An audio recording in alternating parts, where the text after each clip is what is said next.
Կոյան, խնդրեմ պատմեք ձեր մտերմության մասին Աշոտ Նավասարդյանի հետ եւ այն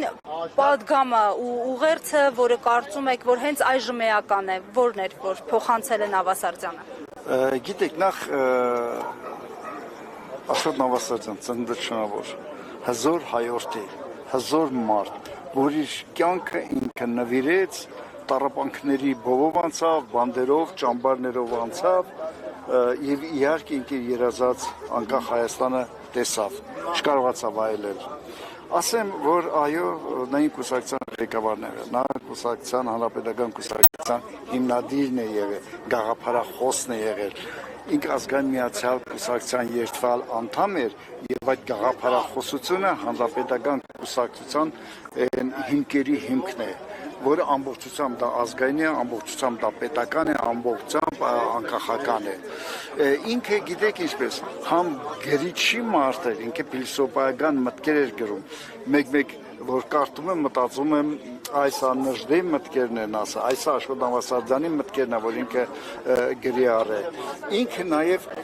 պատերազմի մարդ էր, ինքը գտնում էր, որ յուրաքանչյուր հայ պետք է նաև զինվոր լինի։ Իր հայրենիքի համար պետք է պատերազմ տա եւ ինքը այդպեսին էր, ինքը ուներ ռազմական ֆորմա եւ այդ ինքը գնում էր ճակատ, ինքը անմիջապես մասնակցություն էր ունենում, այսինքն եւ գաղափարական, եւ քաղաքական, եւ ռազմական ճանապարհով ինքը հայրենիքի պաշտպանության գործի առաջամարտիկներից էր։ Գիտեք, նման մարդկանց տեղը էներգետիկա ունեցող կրակ մարդ էր, հա։ Ինչի որ ասես, այլ իրանց հետո ինչ որ լրացվում է, այդպես չի լինում։ Յուրաքանչյուր անհատ է, ինքը զոր անհատ է, իր չլինելուց հետո նկատում եմ ֆիզիկապես, իր տեղը թափուր է մնում։ Ուղղակի փառք ու պատիվ իրեն շարունակողների, որ ազգային միացյալ կուսակցության գաղափարախոսությունը ծառայել ազգին, նվիրվել ազգին եւ ազգն է, որ ամեն ինչի հիմքն է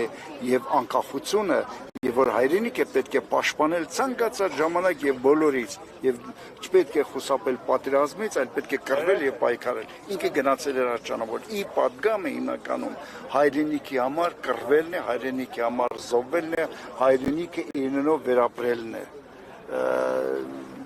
Հզոր անձնավորություն էր ինքը։ Հզոր անձնավորություններ։ Եվ մենք պարբերաբար իր ընկերներով, ինքը իմ ղեկավարն եղել, տեսեք ինչպես հանրապետական կուսակցությունը ունեցել է լիդերներ, եթե նայենք մեր ղեկավարները, ասենք Անդրանիկ Մարգարյանը, Վազգեն Սարգսյանը, այդ կորուստներն ենք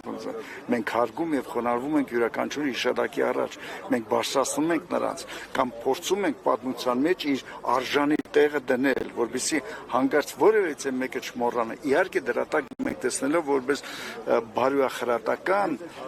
ուղերձ երիտասարդություն է։ Ինքը երիտասարդ այդպեսին է ապրել, Աշոտ այդպեսին է ապրել, ճամբարներով, բերտերով, քաղաքական հետապնդումների ճանապարհով անց է ինքը վաստակել է հարգանքը եւ ինքը վաստակել է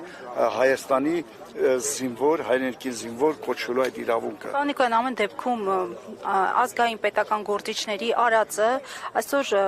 նվազ է կարևորվում հենց իշխանությունների կողմից, որովհետև տեսնում ենք քաղաքականություն է տարվում, որ օրինակ ամբիոններից հայտարարվում է շարժումները, Ղարաբաղյան շարժումը, օրինակ մոռանալու մասին, չհիշելու մասին ազգային իղձերը եւ այլն։ Այս համատեքստում ինչպես անել, որ Աշոտ Նավասարդյանի ավանդը չնսեմացվի։ Տեսեք ինչա, այնինչ մենք անում ենք այս 7 տարի փողոցում, ձեր լրագրողներ մեր ամենօրյա աշխատանքում անում ենք հենց դա։ Այսօրվա այս որ փորձում ենք բացել այս Աշոտ Նավասարդյանի տուն-թանգարանը, այսպես ասեմ, նվիրված է դրան, հասկանում եք։ Այսօր ցավոք սրտի եւ յուրաքանչյուր ազգի պատմության մեջ լինում են այսպես մութ օրեր, այո, այսօր մեր ազգի, մեր պատմության ամենամութ օրերն են եւ երբ ցեղի տականքը հաղթել է ցեղին։ Ամենահավորը դա է այսօրվա ամբողջ իրադրությունը, որ մեկ բառով ասես, այսօր ինչ է տեղ ունենում, ցեղի տականքը հաղթել է ցեղին եւ ցեղի տականքն է այսօր իշխում հայոց աշխարհում։ Սա է։ Հասկանալի է, շնորհակալ եմ։